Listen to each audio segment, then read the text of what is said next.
નમસ્કાર મિત્રો, કરુણા ટોક્સમાં આપનું સ્વાગત છે. હું છું કિશોર રોડિયા. 23મી તારીખથી રામકથામાં રમવા જઈએ, બહુ જ સરસ મજાનું એક ગીત જે આપ સોશિયલ મીડિયા ઉપર સાંભળી રહ્યા છો અને એને પ્રતિભાવ પણ આપી રહ્યા છો. એ ગીત જેમણે લખ્યું છે એવા સૌરાષ્ટ્ર યુનિવર્સિટી ગુજરાતી ભવનના વડા ડૉક્ટર મનોજ જોશી, જે ખુદ કવિ છે, સાહિત્યકાર છે અને બાપુના અનન્ય શ્રોતા છે, એવા મનોજભાઈ આજે આપણી સાથે જોડાયા છે. આવો આ પ્રાસંગિક ગીતને કેવી રીતે એ રચાયું અને કેવા શબ્દો એને કેવી રીતે બધું કમ્પોઝિશન થયું એની થોડી વાત કરીએ મનોજભાઈ સાથે. મનોજભાઈ, આપનું ખૂબ ખૂબ સ્વાગત. Thank you.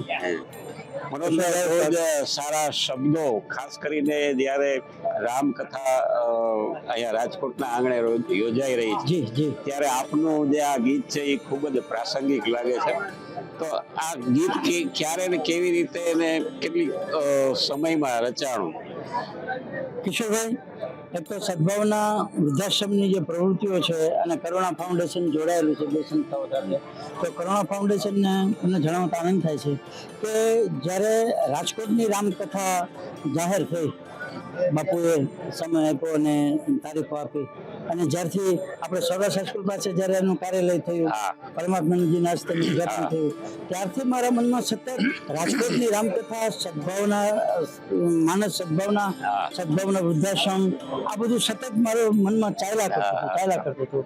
પણ સર્જન કેવી પ્રક્રિયા છે ને કે આમાં ટાઈમ ટેબલ પ્રમાણે કવિતા ના આવે કે સવારે હું આ લખીશ, બપોરે લખીશ, સાંજે લખીશ. ડોક્ટરના પ્રિસિઝન પ્રમાણે કવિતા નથી આવડતી કે સવારે 2 ગોળી, બપોરે 2 ગોળી, રાતે 2 ગોળી, એમ સવારે 2 પંક્તિ, સાંજે 2 પંક્તિ. તો મને સતત ભાવ થતો હતો, બાપુનું સ્મરણ થતું હતું, સદભાવનાની પ્રવૃત્તિઓ ખાસ તો સદભાવનાને જે પ્રવૃત્તિ કરે છે અનન્ય વૈશ્વિક પ્રવૃત્તિ, આવી પ્રવૃત્તિ ક્યાંય જોઈ નથી. શ્વાનની સેવા કરે છે, બળદોની સેવા કરે છે, અને ખાસ તો વૃક્ષો અને વૃદ્ધો. આ સદભાવનાનું જે લક્ષ્ય છે ને, વૃદ્ધો અને વૃક્ષો, એ મારા નામમાં સતત હેમરિંગ થતું હતું અને સતત મને આમ થયા કરે કે કેટલી સરસ પ્રવૃત્તિ થાય છે, હવે જલ્દી કથા થાય તો સારું અને જલ્દી આપણે એમાં જોડાય. અને અહીંયા રેસકોર્સ મેદાનમાં જ્યારે કરુણા ફાઉન્ડેશનનું આપણો પ્રેસ રૂમ થયો, કાર્યાલય અહીંયા આવ્યું, સદભાવનાનું કાર્યાલય આવ્યું અને રામકથાનું કાર્યાલય આવ્યું, એટલે મને સતત, હું દરરોજ અહીંયા આવું છું. રોજ અહીંનું કાર્યાલય શરૂ થયું એટલે આ કાર્યાલય શરૂ થયું ત્યારથી રોજ સાંજે 2-3 કલાક જેટલો સમય હોય આવું છું. અને મને સતત વિચાર આવે. પછી આપણો એક કાર્યકર્તા છે મોહિત કથરેચા, મોહિત પણ મને ઘણી વાર વાત કરે કે મનોજભાઈ કઈક પ્રગટ થાય તો કઈ જોવો ને. જોઉં છું, હવે તો ઠીક છે. અને તમને આમ કહેતા આનંદ થાય છે કે ગયા બુધવારે હું સામાન્ય રીતે, તમે આપને જાણો છો, વાગોદર રહું છું, પ્રકૃતિની વચ્ચે રહું છું, બાપુ પણ ત્યાં પધારી ચૂક્યા છે, એટલે વાગોદર રહેતો હતો. પણ સદભાવનાનું કાર્યાલય અહીંયા આવ્યું ને ત્યારથી હું મારા મોટા ભાઈની ઘરે છું. બરાબર. તો ગયા બુધવારે અહીંથી સેવા પૂરી કરી અને ત્યાં મોટા ભાઈની ઘરે સૂતો હતો. તો વહેલી સવારે મારા મનમાં એક નરસિંહ મહેતાનું પદ આવ્યું. નરસિંહ મહેતાનું પ્રભાતિયું આવ્યું, બહુ જાણીતું છે, દર્શક મિત્રોને પણ બહુ જાણીતું છે. રામ સભામાં અમે રમવાને ગયા હતા, કસલી ભરીને રસ પીધો. આ હું વોકિંગ કરતો હતો, ચાલતો હતો દરમિયાન મગજમાં, અને તરત જ એની પાછળ મને આ કવિતા સુધી કે કેવી રીતે આ રામસભાનો ઢાળ છે અને એ પંક્તિઓ લઈને મારા કવિ તરીકેના શબ્દો પ્રગટ થયા. પણ આવી એક મુખડું આવી ગયું અને પછી કવિતા તો જયારે ઈચ્છે ત્યારે આવે આપણી પાસે, એટલે મુખડું લખીને મૂકી દીધું. અને એક દિવસ સતત મગજમાં આ જ વિચારો આવે કે ક્યારે પૂરું થાય. આમ એક કવિ તરીકેની, માણસ તરીકે ચિંતા થાય કે આ કવિતા આવી છે પણ મુખડાથી, અને પછી 2 દિવસમાં આખી કવિતા સંઘાડા પાર આવી ગઈ. અને પછી આનું મેં સ્વરાંકન કર્યું. સ્વરાંકન તો જાણીતું છે. અને પછી શૈલેષ પંડ્યાના સંગીત સાથે મેં સ્ટુડિયોમાં રેકોર્ડિંગ કર્યું અને પછી આપના સદભાવના અને આનો વિડીયો પણ બનાવ્યો છે ને? હાજી કેવીરભાઈ અંજારિયા હા. અને કેવીરભાઈ નો ખાસ આભાર માની એટલા માટે કિશોરભાઈ કે 16-17 એટલી બધી લગ્નની તારીખો હતી કે એમને કોઈ પેલા ડિજિટલ માટે એના જંક technician મળે નહીં. મળતા નહોતા. હમ. તો કેવીરભાઈએ સતત આખો દિવસ મારા માટે ફાળવી અને મને આ એડિટિંગ કરી દીધું, રેકોર્ડિંગ કરી દીધું. સરસ. એનો અંતરા બહુ સરસ છે. હા. દર્શક મિત્રો ને પણ મજા આવશે. તેમાં સદભાવના પ્રવૃત્તિની ઝલક નીકળે છે. હા.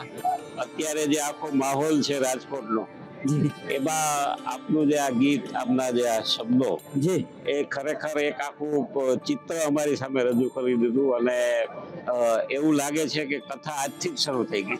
થેન્ક યુ એટલે ખૂબ જ સરસ. દર્શકો મનોજભાઈ નું આ અને જે કોઈ કિશોરભાઈ કોઈ દિવ્ય ચેતનાનો સ્પર્શ છે આ લખાવ્યું છે. મેં નથી લખ્યું.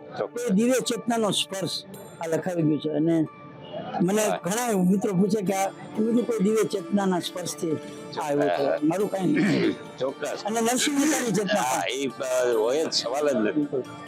એટલે સરસ મજાનું આ ગીત છે. સોશિયલ મીડિયા ઉપર આપ એને સાંભળી શકો છો, જોઈ શકો છો. એમનો વિડીયો પણ કરવામાં આવ્યો છે. અને ખાસ મનોજભાઈ, આપની પાસે એક બાપુના અનન્ય એક ભાવક અને શ્રોતા છો. તો જ્યારે કલાકાર છો, કવિ છો, ત્યારે બાપુનો એકાદ નાનો પ્રસંગ અમારા દર્શકોને. બાપુની ચેતના તો બહુ સ્વાભાવિક છે. કેટલી વાત કરીએ એનું મને એક સતત વર્ષોથી એક જ પ્રસંગ, કોઈ મારે મુલાકાત આવે કે પેપરમાં પત્રકારો પૂછતા હોય કે મીડિયા પૂછતું હોય ત્યારે એક જ પ્રસંગ યાદ આવે છે કે એક વખત બાપુ ગાડીમાં જઈ રહ્યા હતા અને એને ડ્રાઈવરને કીધું કે ગાડી ઊભી રાખ. એટલે ડ્રાઈવરે કીધું કે અહીંયા, એટલે ઊભી રાખી. બાપુ નીચે ઉતર્યા અને દૂર ખેતરમાં એક હિંચકો, એમાં બાળક રડતું હતું અને એની માં અને બાપા એ કઈ મજૂરી કરતા હશે એમાં કામ. એટલે બાપુએ આ દ્રશ્ય જોયું અને એને બાપુએ હિંચકા પાસે જઈ અને રડતા બાળકને હિંચકો હલાવ્યો. એની માં દોડીને આવી તરત, અરે મોરારી બાપુ તમે? એ કે હા તમે તમારે કામ કરો, આ દીકરો રોવે છે. એટલે આ દ્રશ્ય આખી જિંદગી મને યાદ રહે છે. અને એ બાળક ને એ મા બાપ કેટલા બધા ભાગ્યશાળી કે બાપુએ ખુદ આલરડું આખો એનું બાળક શાંત હિંચોડે. થઈ ગયું. એટલે બાપુની કેટલી જીવની દ્રષ્ટિ છે કે આસપાસ સતત એની દ્રષ્ટિ હોય છે. જે છેવાડાનો માણસ જેની ચિંતા કરે છે ને એ મોરારી બાપુ. વાહ. તો મનોજભાઈ, આપે ખૂબ જ સરસ આજે કરુણા ટોક સાથે જોડાઈ અને વાત કરી. હું કરુણા ટોક્સ નો એક પરિવાર છું એટલે એમાં કોઈ સવાલ જ નથી. સદભાવના વૃદ્ધાશ્રમ અને કરુણા ફાઉન્ડેશન હવે બહુ સારે જોડાઈ ગયું છે. હા. તો ખૂબ ખૂબ આભાર મનોજભાઈ, આપનો ધન્યવાદ. Thank you Karuna foundation.